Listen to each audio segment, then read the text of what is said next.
चलिए आज एक बहुत पुरानी कहानी सुनते हैं। नानपति की कहानी। एक ऐसे राज्य की जहां दौलत की कोई कमी नहीं थी, पर एक बहुत जरूरी चीज गायब थी। ये कहानी है एक राजकुमार की, एक तपस्वी की और एक ऐसे सबक की जो आज भी, सदियों बाद भी उतना ही सच है।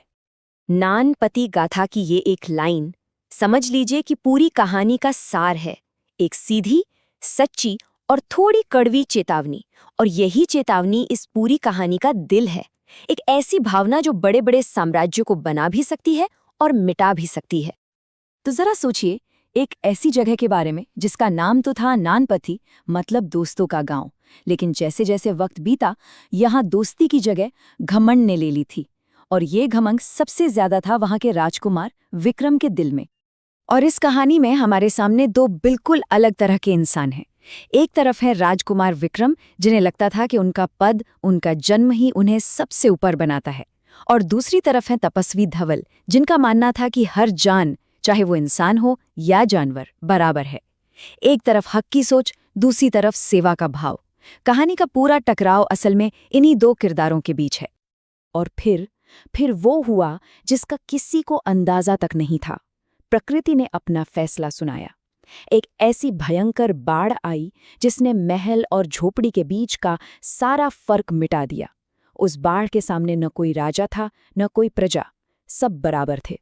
ये एक ऐसी परीक्षा थी जो हर किसी का असली चेहरा सामने लाने वाली थी।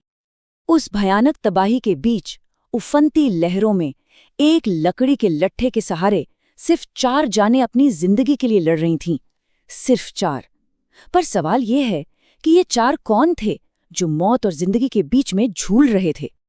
और वो 4 थे, एक नागराज, एक चूहा, एक तोता और हाँ, खुद राजकुमार विक्रम। जरा सोचिए, कुदरत का कैसा खेल था ये। एक शिकारी, एक शिकार और एक इंसान, सबके सब एक ही सहारे पर टिके हुए थे अपनी जान बचाने के लिए।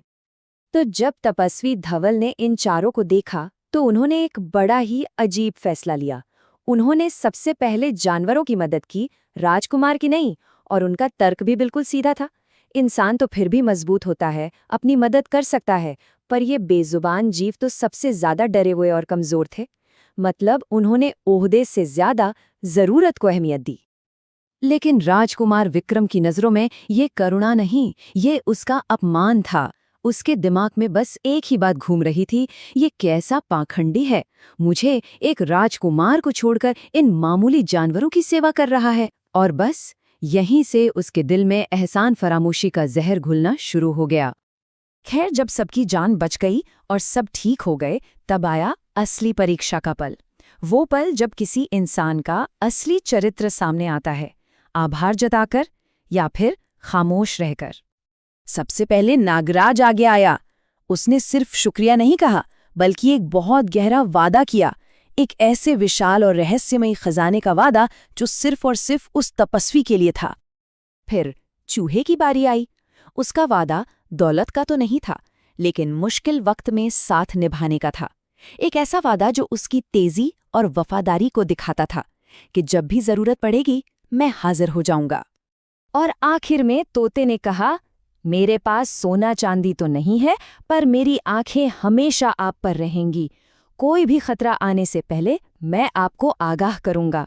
ये खामोश सेवा का एक वादा था। और राजकुमार, उसकी तरफ से सिर्फ खामोशी थी, एक शब्द भी नहीं। एक तरफ जानवरों का आभार था और दूसरी तरफ राजकुमार की वो खामोशी जो किसी भी शोर से ज्यादा चुभ रही थी। वो अपनी जान बचाने वाले का शुक्रिया अदा किए बिना ही वहां से चला गया। अब इस बात को कई साल गुजर गए। वक्त का पहिया ऐसा घुमा कि अब नानपति में भयंकर सूखा पड़ा था। लोग बेहाल थे।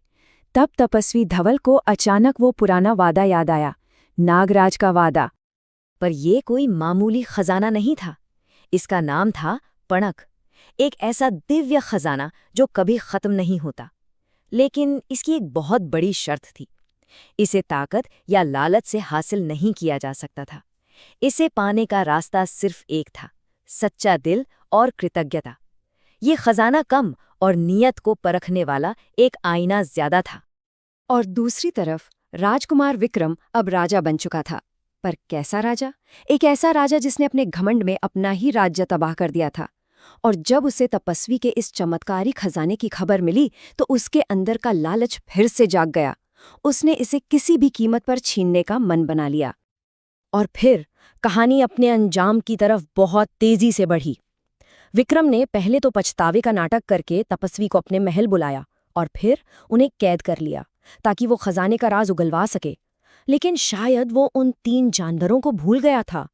तोते ने फौरन खबर दी, चूहे ने कैद से निकलने का रास्ता बनाया और नागराज अपने रक्षक के अपमान का बदला लेने के लिए तैयार बैठा था। जब विक्रम उस खजाने तक पहुंचा तो उसका लालच और उसकी एहसान फरामोशी उसके सामने दीवार बनकर खड़ी हो गई। उसे पढ़नक नहीं मिला, उसे मिला नागराज का वो रूप जो सिर्फ अधर्मियों को ही नजर आता है। उसे दौलत नहीं मिली, बल्कि उसे इंसाफ का सामना करना पड़ा।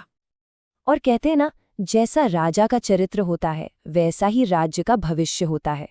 एक राजा के नैतिक पतन का असर पूरे राज्य पर पड़ता है। और नानपति, जो कभी दोस्तों का गांव कहलाता था, अब सिर्फ एक खंडर बनकर रह गया था। तो इस पूरी गाथा से, इस पूरी कहानी से हम सीखते क्या हैं? इसकी सबसे बड़ी, सबसे गहरी सीख क्या है? इस कहानी का हर किरदार अपने आप में एक सबक है। तपस्वी धवल हमें निस्वार्थ सेवा और करुणा सिखाते हैं। राजकुमार विक्रम हमें दिखाते हैं कि लालच और घमंड का अंजाम क्या होता है। और वो 3 जानवर, वो हमें सिखाते हैं कि कृतज्ञता, वफादारी और सूझबूझ की असली ताकत क्या होती है। वो दिखाते हैं कि असल में महान कौन है। तो नानपति की ये कहानी हमें एक बहुत पुराने लेकिन हमेशा नए लगने वाले सवाल पर लाकर छोड़ देती है कि असली दौलत आखिर है क्या? वो जिसे हम अपनी तिजोरियों में बंद करते हैं, या फिर वो एहसास जो हम किसी के लिए अपने दिल में रखते हैं? सोना चांदी या फिर कृतज्ञता?